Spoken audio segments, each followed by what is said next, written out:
ഇന്ന് നമ്മൾ തയ്യാറാക്കുന്നത് ചക്ക കൊണ്ട് അടിപൊളിയായിട്ടുള്ള നല്ലൊരു സ്നാക്സാണ് കേട്ടോ. ഇതിനായിട്ട് കുരുവൊക്കെ കളഞ്ഞ ശേഷം വൃത്തിയാക്കി എടുത്തിട്ടുള്ള 15 ചക്കച്ചുളയാണ് എടുക്കേണ്ടത്. ഇതായി ചക്കയൊക്കെ ഒന്ന് വേവിച്ചിട്ടെടുക്കാം. നിങ്ങൾക്ക് വേണമെങ്കിൽ ചെറിയ ചെറിയ പീസായിട്ട് മുറിച്ചിട്ടെടുത്താലും കുഴപ്പമൊന്നുമില്ല. ഞാൻ പക്ഷേ മുഴുവനോടെ തന്നെയാണ് കേട്ടോ വേവിച്ചിട്ടെടുക്കണത്. ഇതിനായിട്ട് കുക്കറിലേക്ക് ഇട്ട് കൊടുക്കാം. കൂടെ തന്നെ 1 കപ്പ് വെള്ളവും കൂടെ ഒഴിച്ചു കൊടുക്കാം. ഇനി കുക്കർ അടച്ച ശേഷം മീഡിയം ഫ്ലെയിമിൽ 4 വിസിൽ. അപ്പോഴേക്കും നമുക്ക് ഈ ചക്കയൊക്കെ നന്നായി തന്നെ വെന്ത് കിട്ടിയിട്ടുണ്ടാവും. 4 വിസിൽ വന്നു കഴിഞ്ഞാൽ ഫ്ലെയിം ഓഫ് ചെയ്യാം. ഇനി ഇതിൻ്റെ ചൂടയ്ക്കൊന്ന് പോവട്ടെ. ചൂട് പോയി കഴിഞ്ഞാൽ കുക്കർ തുറക്കാം. ഇതായി ചക്കയുടെ ചൂടൊക്കെ നന്നായിട്ട് പോയി കഴിഞ്ഞാൽ അരച്ചെടുക്കാനായിട്ട് മിക്സിയുടെ ജാറിലേക്ക് ഇട്ട് കൊടുക്കാം. ഇനി ഇതിലേക്ക് എക്സ്ട്രാ വെള്ളമൊന്നും ഒഴിക്കേണ്ട ആവശ്യമില്ല.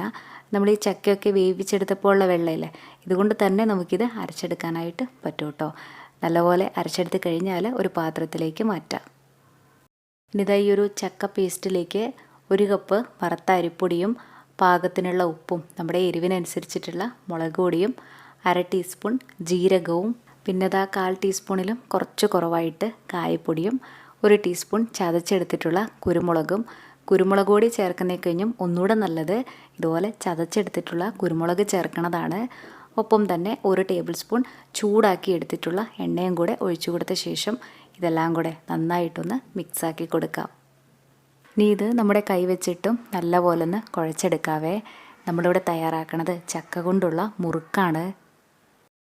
നമ്മൾ ഈ ഒരു മാവ് കുഴച്ചെടുക്കുന്നത് ഒട്ടും വെള്ളമൊന്നും ഒഴിച്ചു കൊടുത്തിട്ടല്ല, നമ്മളാ ചേർത്തിട്ടുള്ള ചക്ക പേസ്റ്റ് വെച്ചിട്ടാണ് ഈ ഒരു മാവ് കുഴച്ചെടുക്കുന്നത്.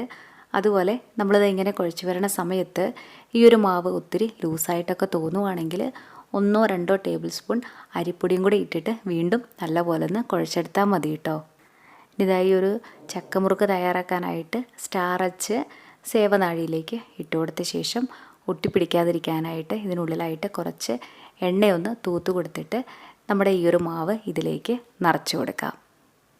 ഇനിതാ നമ്മുടെ ഈ മുറുക്ക് തയ്യാറാക്കാനായിട്ട് ഒരു പാത്രത്തിൽ എണ്ണ ഒഴിച്ച് കൊടുത്ത ശേഷം ഈ എണ്ണയൊക്കെ ചൂടായി വരണ സമയത്ത് ഇതുപോലെ ചുറ്റിച്ച് കൊടുക്കാം.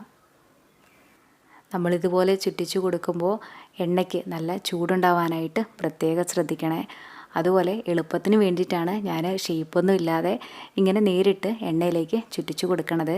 നിങ്ങൾക്ക് നല്ല ഷേപ്പുള്ള മുറുക്കൊക്കെ തയ്യാറാക്കാനാണ് ഇഷ്ടമെങ്കിൽ ആദ്യമേ ഷേപ്പാക്കി എടുത്ത ശേഷം ഓരോന്നായിട്ട് എണ്ണയിലേക്ക് ഇട്ട് കൊടുത്തിട്ട് വറുത്തെടുത്താൽ മതി. ഇത് മീഡിയം ഫ്ലെയിമിൽ വെച്ച് വേണേ ഫ്രൈ ചെയ്തെടുക്കാനായിട്ട്. ഒരു സൈഡ് നന്നായിട്ട് മുരിഞ്ഞു കഴിഞ്ഞാൽ ഇതൊന്ന് മറിച്ചിട്ട് കൊടുക്കാം. 2 സൈഡും നന്നായി തന്നെ മുരിയിച്ചിട്ടെടുക്കാം. ഈ ഒരു പാകായ മതി. ഇനി ഇത് എണ്ണയിൽ നിന്ന് കോരിമാറ്റാം. മുഴുവനും ഇതേപോലെ തന്നെ വറുത്തെടുക്കാം.